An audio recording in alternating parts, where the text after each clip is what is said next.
Hey everyone and welcome! Today we are taking a look at this camera asset and I'm going to show you exactly how I UV unwrap it for my upcoming horror game called WithinHisView. Before we jump in, just a bit of context. WithinHisView is a solo developed horror project I'm building alongside my game design studies. There's no publisher, there's no marketing team, it's just me, the game and a lot of late nights. Wishing the game on Steam really helps the project move forward. You'll find the link in the description. Alright, let's get into UVs.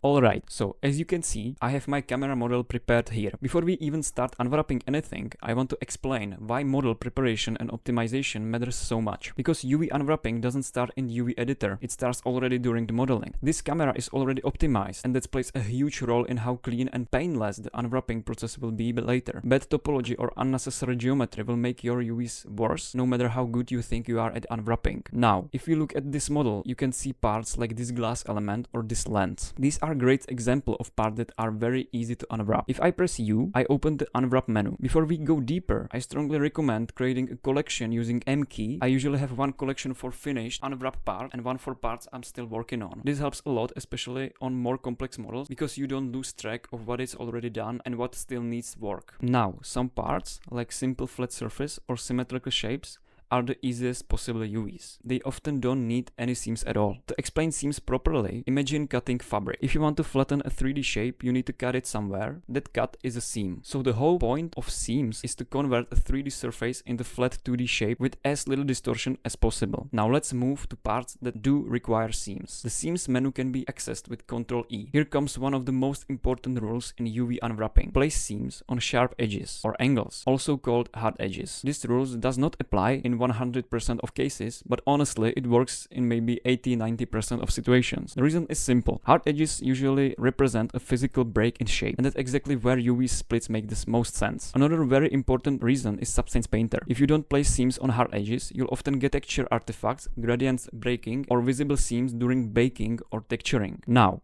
there is an exception. If hard edge is smoothed, then this rule no longer applies. In that case, the normals are blended together and the surface behaves like one continuous shape. So always think in terms of normals, not just geometry. As you can see here, I placed seams on all the sharp edges. And now look at the result. The UVs unwrap cleanly, evenly and with minimal stretching. At this stage, I also highly recommend using a checker texture. This is non-negotiable if you want clean UVs. The checker immediately shows you stretching, compression, uneven texel density. If the squares are not square, something is wrong. Now let me go back to optimization again, because this is important. This mesh has no bevels, meaning the edges are perfectly sharp. That might sound bad at first, but for UV unwrapping, this is actually very useful. Because now I can go to select, sharp edges, set angle threshold, and Blender will automatically select all sharp edges for me. This speeds things up dramatically, especially on hard surface models. Of course, the general rule still applies.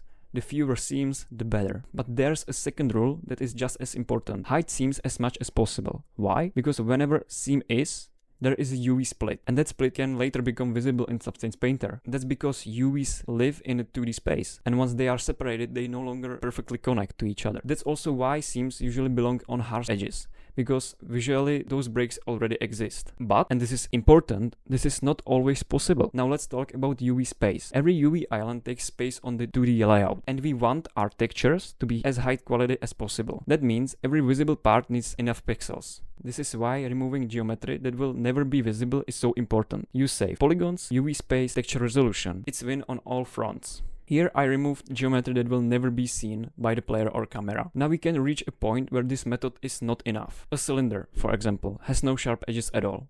So if you try to unwrap it without seam, Blender has no idea how to flatten it properly. This means you must manually cut it. Here's the rule applies again. Place the seam in the least visible area. Sometimes you simply cannot hide the seam completely. In those cases, you are doing damage control, putting it where it's least obvious from normal viewing angles. In some cases, it's actually better to place two seams instead of one long seam. Why? Because one long UV strip is very hard to pack efficiently. Two shorter strips are much easier to manage. This becomes important later when packing UVs. Here again, I removed geometry that will never be visible. With this cube, a simple unwrap doesn't work properly. The UV stretch and break. So the correct solution is to place seams on every sharp edge. Same logic applies here. The cylinder caps are fine, but the cylinder body must be split vertically. These parts are often tricky, because there's nowhere to really hide the seam. So again, you place it where it makes most sense. and sometimes split it into multiple parts. This gives you more control over texel density, UV packing, final texture quality. Here again, I remove unnecessary geometry. Another sharp edge selection. This is more complex shape and seams are absolutely required here. Without them, the UVs would be completely distorted. And now, the camera is finished. As you can see, the model is precisely unwrapped and the UVs are clean, straight and evenly distributed. Now, let me explain why I mentioned cutting UVs into smaller parts. Today we have very powerful UV packing add-ons. Those add-ons can automatically rotate, scale and pack UVs extremely efficiently. However, these algorithms work best with smaller, manageable UV islands. Long, thin strips are a nightmare for them. As you can see here, these longer pieces prevent the algorithm from filling the entire UV space properly. There's simply nowhere to place them. That's why sometimes cutting UVs into smaller pieces actually leads to better space usage, higher texture resolution, cleaner final results, even though it may look worse at the first glance. And that's the way how UV Unwrap is done. But this asset is far from finished. This is a part 1 of a mini-series. In the next video, we are going to texture this camera, and after that we will optimize it and bring it fully into game engine. So if you want to see the complete game-ready pipeline, make sure you are subscribed so you don't miss the next part. And if you like the project and want to support a solo developed horror game, you'll find the Steam wishlist link in the description. Thanks for watching, and I'll see you in part 2. Also, you can get the model on FAB if you want.